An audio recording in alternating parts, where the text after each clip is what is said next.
Hello, everybody. Welcome to last week, week 5 here of our international business course. And I don't know what the name of this bird is, but thought it was Purdy, so got the bird there. All right, so let's jump into our last week, week 5, or real quick, week 4.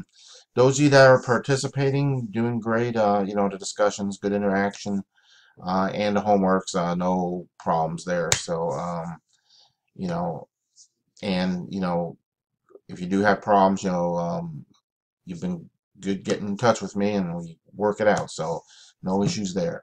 So we'll jump right into week 5 here.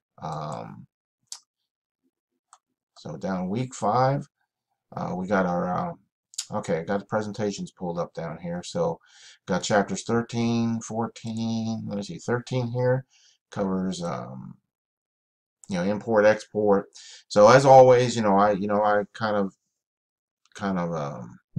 mention, harp, or whatever word you want to use, persistent on, reviewing concepts, terms, and definitions, regardless of what class you're in with me. Sometimes you hear me say the same thing. So, you know, uh, so that's it. I mean, there's not much I can do there other than ask you to put some time in and review and study. But like I say, so far everybody's doing real good, so I don't see any problems there.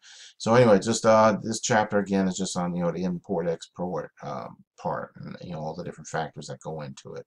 The oh, where am I at here? Yep, chapter 14 covers a little bit about production outsourcing, logistics, how that all works, and pros and cons, and different things about it. So again.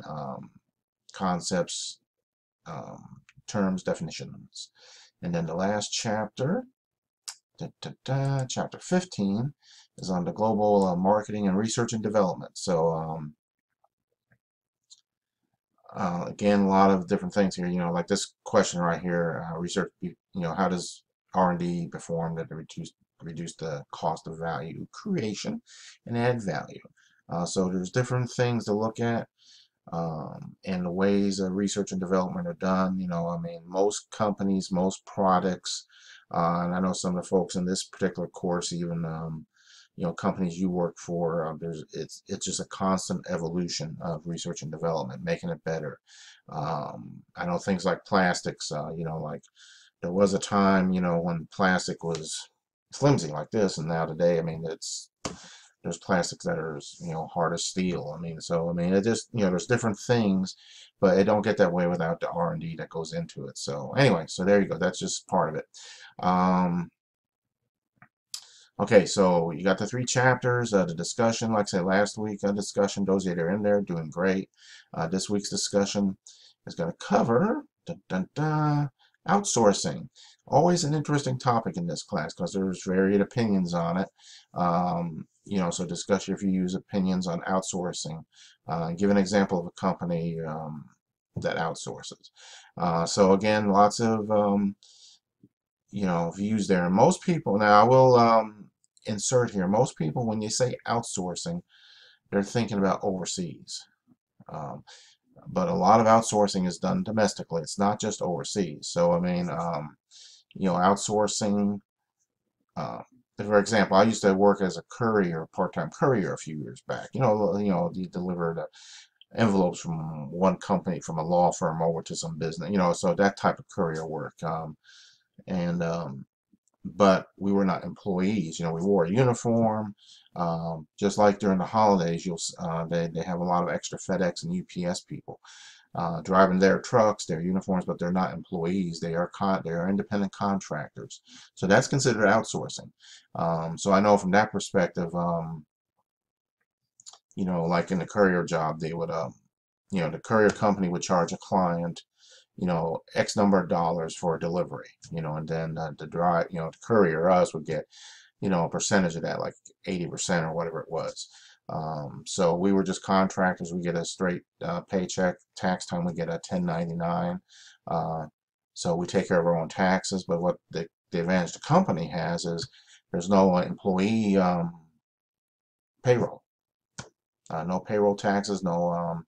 They don't have to pay that extra money into Social Security and Medicaid, matching, because with your employer, you see all those deductions and they're high, but the employer is matching those deductions. So if you're paying out like 100, 200, or whatever it is, or 50, the employer has to match that. So that's one of the expenses of the business, which is another course. So, but anyway, so that'll be an interesting, usually interesting topic. No homework in week 5, although you do have your final. So you have your quiz and your final. And you do have homework in the form of evaluation. If you would please go in there and just do the evals.